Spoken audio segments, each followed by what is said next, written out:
$500 billion.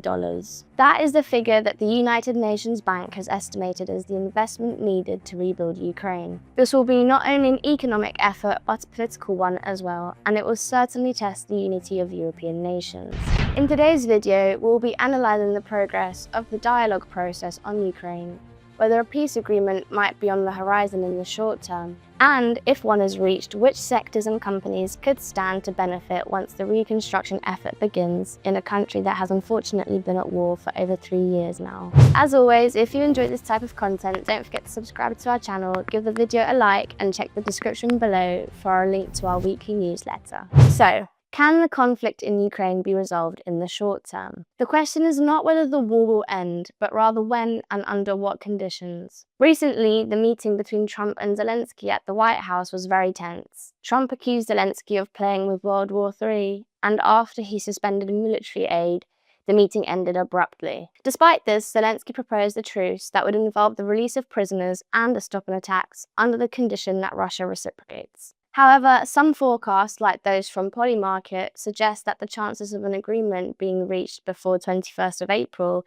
stand at only 25%. What happens after peace? After 3 years of conflict, particularly in the east, Ukraine will require extensive reconstruction. Both Ukrainians, with the return of exiles, and Western leaders, eager to demonstrate a united and supportive Europe, will drive this recovery effort. The investment needed is projected to exceed $500 billion according to World Bank estimates, with a focus on 2 key sectors, infrastructure being one of those, rebuilding housing, roads, bridges, schools, hospitals, and energy networks. This will create significant opportunities for construction and engineering companies, with the most experienced European firms likely to play a leading role. And the second, defence. While it may seem contradictory during a peace process, Ukraine will look to strengthen its post-war defence capabilities. Additionally, military spending across Europe is expected to rise, benefiting arms companies, especially with initiatives like the EU's recent $150 billion loan to bolster defence. Just before starting, I quickly want to mention that I'm not a professional financial advisor. My aim is to share data-backed analysis to help you make informed decisions. But this is just an opinion, and I encourage you to do your own research before investing. With this being said, let's take a look at the 3 European companies that could generate an investment opportunity in both the Ukrainian reconstruction process and European military rearmament. The first on the list is Vinci. Vinci is a leading global French construction and concessions company. Over the years, it has become a key player, designing and delivering major infrastructure projects both in Europe and across the globe. Today, Vinci is uniquely positioned with the resources and experience to undertake projects that focus on the rehabilitation of transport, energy, and essential services networks throughout the country. Looking at the financials, the company has seen steady growth in both profits and free cash flow. In fact, its operating profit reached a record of $9 billion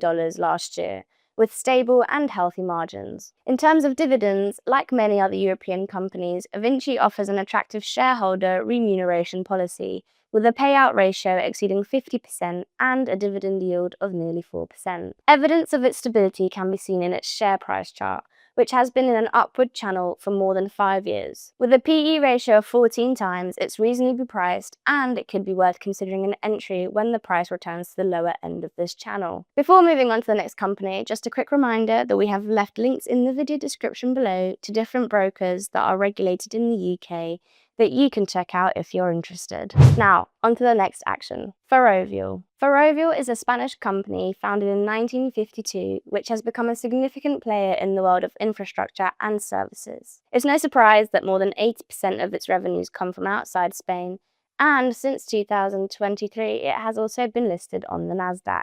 Looking at its financials, Ferrovial has demonstrated impressive strength. Its operating profit has grown by more than 40% since 2020, and last year it surpassed the $1 billion mark in EBIT for the first time. In addition, its free cash flow remains positive and continues to grow year on year, currently standing at around $1.30 per share. The company also maintains a steady and increasingly generous dividend policy, with a current yield of nearly 2%. The chart shows slow but steady growth over the past 5 years. To top it off, its PE ratio is below 10, which is excellent news for value-focused investors.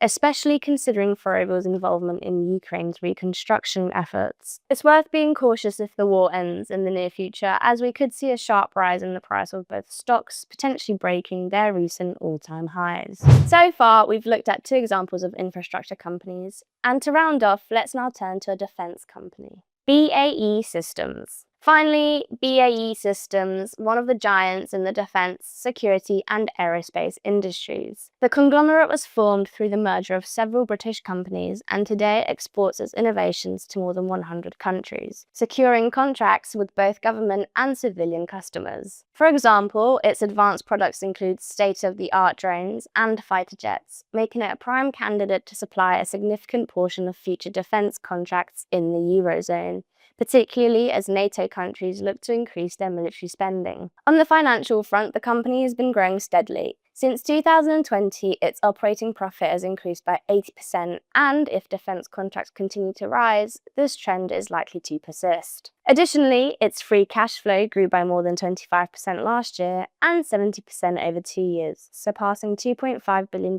by 2024. This record allows it to invest in new defense systems without accumulating excessive debt. And regarding dividends, the company's dividend policy fluctuates between up and down years. Nevertheless, the dividend yield hovers around 2%, and the company has maintained a payout ratio that has never fallen below 40% over the past decade. Looking at the chart, BAE Systems has seen a significant rise in the last month, in line with the performance of many other European defense companies. The market appears to be preparing for rearmament across Europe. However, it might be worth waiting for a pullback, potentially around the £14 to £15 mark, where the share price typically corrects itself after such rallies. Many defense companies have seen their price to earnings ratio surge to 60 or 70 times, particularly the French ones. BAE, however, is currently sitting at around 32 times, which, while still high, isn't overly excessive. So, if the stock does dip to the £14 or £15 range, it could present a good opportunity to buy in without the same pressure on the multiples. What other companies do you think could play a key role in the country's reconstruction? Feel free to share your thoughts in the comments below. Thanks for watching this video. Don't forget to subscribe to our channel for more content in the future, and I'll see you in the next video.